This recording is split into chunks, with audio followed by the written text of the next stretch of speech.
আসসালামু আলাইকুম ওয়া রাহমাতুল্লাহি ওয়া বারাকাতুহু। আমন্ত্রণ সবাইকে বাংলা ভিশনের পর্দায়। দেখছেন উত্তরা ব্যাংক পিএলসি ইসলামে ব্যবসা বাণিজ্য, powered by Bikrampur steel limited. প্রিয় দর্শক, আজকে আলোচনা করব ইসলামে ব্যবসা বাণিজ্যের ক্ষেত্রে পবিত্রতা এবং স্বচ্ছতার যে বিধান দেওয়া হয়েছে এটি নিয়ে। আর এই বিষয়ে কথা বলার জন্য আমাদের সাথে উপস্থিত হয়েছেন তরুণ ইসলামী চিন্তাবিদ, মিডিয়া ব্যক্তিত্ব মাওলানা ওবায়দুল্লাহ আল কাফি। আসসালামু আলাইকুম ওয়া রাহমাতুল্লাহি ওয়া বারাকাতুহু। ওয়ালাইকুম আসসালাম ওয়া রাহমাতুল্লাহ। মোহতারাম, কেমন আছেন? আলহামদুলিল্লাহ, আল্লাহর রহমতে আমি ভালো আছি। আশা করছি সকল দর্শক শ্রোতা এবং আপনি আল্লাহ তাআলার রহমতে ভালো আছেন। আল্লাহ তাআলা খুবই ভালো রেখেছেন। প্রিয় দর্শক, ব্যবসা এবং বাণিজ্য এটা আমাদের সকলের জীবনের সাথে ওতপ্রোত এবং সম্পৃক্ত একটি বিষয়। আপনি হয়তো ক্রেতা অথবা বিক্রেতা, লেনদেনের সাথে আমাদের জীবনের প্রতিদিন দেখা হয়। হয়তো আপনি কিছু ক্রয় করছেন অথবা কিছু বিক্রি করছেন। এই ক্রয় এবং বিক্রয়, লেনদেনটা যদি স্বচ্ছ না হয়, তহারাত যদি এখানে না থাকে, নাজাফাত যদি না থাকে, তাহলে কিন্তু আমার এই ব্যবসা বাণিজ্যে আমার দুনিয়া যেমন করে ধ্বংস হবে, তেমনি করে আখিরাতও ধ্বংস হবে। তো কী করে আমরা এই ধ্বংসের হাত থেকে বেঁচে থাকতে পারি? কী করে আমাদের ব্যবসা বাণিজ্য পবিত্র হতে পারে, নাজাফাত পরিচ্ছন্ন হতে পারে, এ বিষয় নিয়ে আজকের অতিথির কাছ থেকে আমরা গুরুত্বপূর্ণ নাসিহা শুনবো ইনশাআল্লাহ তাআলা।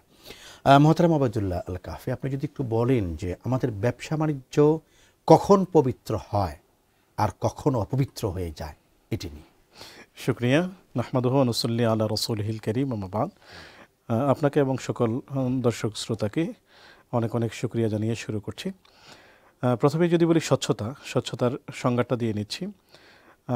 স্বচ্ছতা দুই রকম হয়ে থাকে পবিত্রতা। একটি হলো শারীরিক বাহ্যিক পবিত্রতা, আর একটি হলো আত্মিক পবিত্রতা।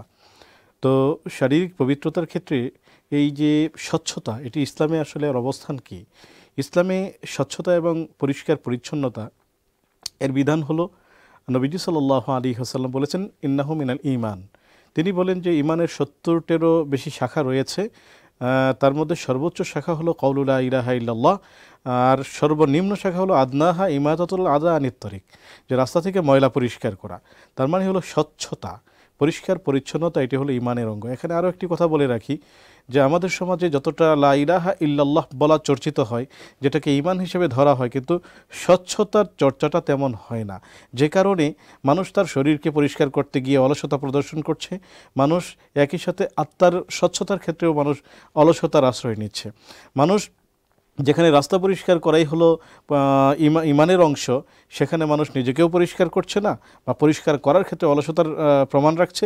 একই সাথে নিজের ঘর বাড়ি সব কিছুতেই সে অস্বচ্ছতা রাখছে। একই সাথে আপনি দেখবেন যে আমাদের লেনদেন যখন হচ্ছে, সেখানে সেই অপরিষ্কার এবং অস্বচ্ছতাটা একটা বিরাট ভয়াবহ আকার ধারণ করছে। যদি দেখেন, আপনি ব্যাংকিং লেনদেনে যখন যাবেন, বর্তমান সময়ে যে লেনদেনগুলো হচ্ছে, একটি কনভেনশনালি লেনদেন, আরেকটি হচ্ছে শরিয়া লেনদেন। তো কনভেনশনালি যেটি, সেখানেও যখন মানুষ লেনদেন করছে, তাদের একটা হিডেন প্রাইস থাকে, একটা হিডেন চার্জ থাকে। আসলে ইসলামে কিন্তু হিডেন চার্জ বলে কোনো শব্দ নেই। একই সাথে লোকালি যারা লেনদেন করছে, বাজারে ব্যবসা বাণিজ্য করছে, পণ্যর নিয়ম হলো ব্যবসা বাণিজ্য হবে পুরোটাই হলো স্বচ্ছ, যে আমার পণ্যটা এই মানের, এর দাম এত। আপনি নিতে চাইলেও সেটা পরিষ্কার করে বলতে হবে যে আমি এটি এত দিয়ে নিতে চাই, আপনি যদি দিতে চান তাহলে আমি নিতে রাজি আছি। তো দেখা যাচ্ছে ক্রেতা তিনি বলছেন আচ্ছা দিয়ে দাও, আমি দিয়ে দিব। জাস্ট এখানে একটু অস্বচ্ছতা, সেখানে নির্দিষ্ট করা হচ্ছে না। আর আল্লাহ রাব্বুল আলামিন লেনদেনের ক্ষেত্রে পরিষ্কার করে বলেন, ইদা তাদায়ানতুম বিদাইনিন ইলা আজালিন মুসাম্মা ফাকতুবুহু।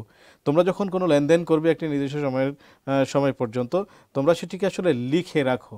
সেই লিখে রাখার ক্ষেত্রেও আমরা যথেষ্ট অস্বচ্ছতার পরিচয় দিচ্ছি। মানে একটি বিষয় হলো, আমি যদি লেনদেনের ক্ষেত্রে সুন্নাহকে অনুসরণ করি, তাহলে দেখা যাবে আমার লেনদেনটা পবিত্র হচ্ছে, আমার লেনদেনটা ঝুঁকিমুক্ত হচ্ছে, এবং আমার লেনদেনটা উপকারী হচ্ছে দুনিয়া এবং আখিরাতের ক্ষেত্রে। আপনি চমৎকার বলছেন। আপনার আলোচনায় আমরা আবারও ফিরে আসবো ইনশাআল্লাহ তাআলা। প্রিয় দর্শক, দেখছেন বাংলা ভিশনের পর্দায় আপনাদের প্রিয় অনুষ্ঠান উত্তরা ব্যাংক পিএলসি ইসলামে ব্যবসা বাণিজ্য, powered by Bikrampur steel limited. এ পর্যায়ে নিচ্ছি ছোট্ট একটি বিরতি, একটু পরেই ফিরছি। আশা করি আমাদের সাথেই থাকবেন। মোহতারাম, আপনি একটি বিষয় বলছিলেন যে রাসূলুল্লাহ সাল্লাল্লাহু আলাইহি ওয়াসাল্লাম তিনি ব্যবসা বাণিজ্যের ক্ষেত্রে আমাদেরকে ডকুমেন্টসগুলো, আমাদের যে শারায়েতের উপরে আমরা ব্যবসা বাণিজ্য করছি, যে চুক্তির উপরে ব্যবসা বাণিজ্য করছি, এগুলোকে তিনি লিখতে বলেছেন। আমরা অনেক সময় দেখি যে মৌখিক ওয়াদার উপর বিশ্বাস করি, তখন যেটা হয় যে যখন ওয়াদাটা নষ্ট হয়ে যায়, ভেঙে যায়, তখন আমাদের জন্য ইমানটা ভেঙে যাচ্ছে, মানে আরেকজনের উপর আমার যে বিশ্বাস ছিল সেই বিশ্বাসটা ভেঙে যাচ্ছে। তো এই ক্ষেত্রে কেন আমাদের ব্যবসাগুলো ক্ষতিগ্রস্ত হচ্ছে এবং সেই ক্ষতিগ্রস্ততা থেকে বেরিয়ে আসতে ইসলাম, রমাদান আমাদেরকে কি শিক্ষা দেয়, এটি যদি বলেন। যথার্থই বলেছেন আপনি, খুবই চমৎকার করে প্রশ্নটি করলেন যে আসলে এই সমস্যা এবং সংকটটি কেন তৈরি হচ্ছে। আমরা যদি গভীরভাবে দেখি যে নামাজকে আমরা ইবাদত হিসেবে দেখছি, ব্যবসাকে আমরা ইবাদত হিসেবে দেখছি না। একজন মানুষ যখন মসজিদে ঢুকছে সে মনে করছে আমি এখন ইবাদতে ঢুকছি। সে যখন তার বাণিজ্যিক পয়েন্টে বা বাণিজ্যিক হাউজে ঢুকছে তখন সে এটাকে ইবাদত মনে করছে না। অথচ নবীজি সাল্লাল্লাহু আলাইহি ওয়াসাল্লাম কি বললেন, আত-তাজিরুস সাদুকুল আমিন মা'আন নাবিয়্যিনা ওয়াস সিদ্দীকিনা ওয়াশ শুহাদাই ওয়াস সালিহিন, যে একজন সৎ ব্যবসায়ী, আমানতদার ব্যবসায়ী, সে কিয়ামতের দিন নবীদের সাথে থাকবে, সালেহিনদের সাথে থাকবে, সিদ্দিকিনদের সাথে থাকবে, সকল নেককার লোকেরা কোথায় থাকবে? নবীজি সাল্লাল্লাহু আলাইহি ওয়াসাল্লাম এবং আম্বিয়া আলাইহিমুস সালাম কোথায় থাকবেন? ওনারা জান্নাতে থাকবেন। তাহলে ওনারা আল্লাহ তাআলার আরশে আজিমের ছায়ায় থাকবেন।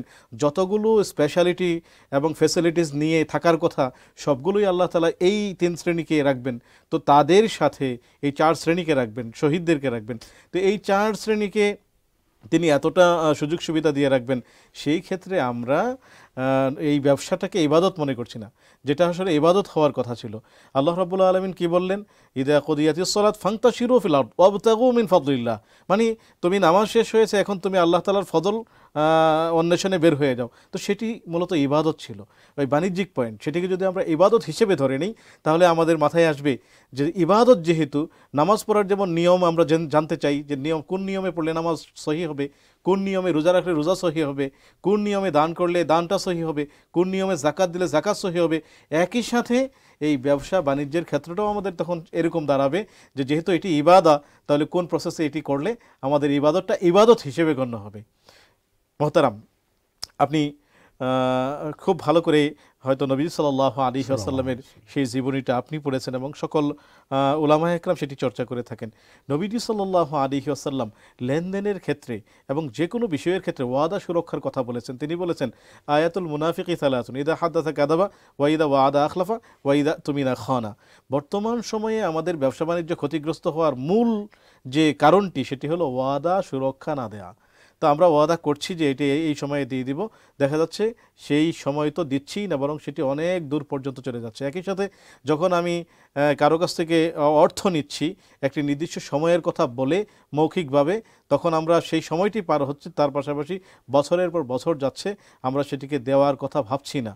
এবং আমরা যারা জানি তারা মনে করছি যে আমরা তো এটা দিয়ে দিব, আমি দিব না এটি তো কখনো আমি নিয়ত করিনি, তাহলে হয়তো আল্লাহ মাফ করে দেবেন। বিষয়টি এমন নয়, বরং আমরা যদি নবী সাল্লাল্লাহু আলাইহি ওয়াসাল্লামের হাদিসের দিকে তাকাই যে ওয়াদা যে সুরক্ষা দেয় না সে মুনাফিক, তার মধ্যে নিফাকি চলে আসে। আর মুনাফিক জাহান্নামের সর্বনিম্ন স্তরে থাকবে, কাফেরদের চেয়ে জঘন্য স্তরে থাকবে। এই বিষয়টি যখন সামনে থাকবে তখন আমরা আমাদের ওয়াদা সুরক্ষায় যত্নবান হব এবং বিজনেসে তখন স্বচ্ছতা এমনিতেই চলে আসবে। চমৎকার কথা বলছেন। আমরা যদি আরেকটু বিষয় আপনার কাছ থেকে জানতে চাই যে আমরা অনেক সময় ছোট দোকানদারকে দেখি, এটা হতে পারে যে কাঁচা তরকারি যিনি বিক্রি করছেন অথবা হতে পারে কাঁচা মরিচ যিনি বিক্রি করছেন, তার এই ব্যবসাটা ছোট হতে পারে, কিন্তু এই ব্যবসায় কিন্তু হালাল হারামের বিষয়। অবশ্যই আমরা অনেককে দেখি যে ওনারা আল্লাহ ক্ষমা করুক 1 কেজি বেগুন ক্রয় করছি, তো এটার দাম হয়তো 50 টাকা, তিনি বলছেন যে এটা আসলে আমি কিনেছি 80 টাকায়, আল্লাহর কিরা, নাউযুবিল্লাহ। এতে করে হচ্ছে কি যে উনি যখন মাসালা জানছেন না বা তার সেই ব্যবসাতেও যখন পরিচ্ছন্নতাটা থাকছে না, তখন তার এই ছোট ব্যবসাটাও তার জন্য বরকতে এবং হারামে পরিণত হচ্ছে। মাওলানা আব্দুল্লাহ আল কাফি, আপনাকে অনেক ধন্যবাদ জানাচ্ছি চমৎকার আলোচনা করার জন্য। শুকরিয়া, আপনাকে ধন্যবাদ। প্রিয় দর্শক, এতক্ষণ পর্যন্ত বাংলা ভিশনের পর্দায় দেখলেন আপনাদের প্রিয় অনুষ্ঠান উত্তরা ব্যাংক পিএলসি ইসলামী ব্যবসা বাণিজ্য, powered by Bikrampur steel limited. আজকে আমাদের অতিথির কাছ থেকে যে চমৎকার কথাগুলো আমরা শুনলাম, আল্লাহ রাব্বুল আলামিন যেন সেই কথাগুলোর উপর আমল করার তৌফিক আমাদের সবাইকে দান করেন। আল্লাহ হাফেজ। আগামীকাল একই সময় আবারও দেখা হবে আপনাদের প্রিয় অনুষ্ঠানে। আল্লাহ হাফেজ। আসসালামু আলাইকুম ওয়া রাহমাতুল্লাহি ওয়া বারাকাতুহু।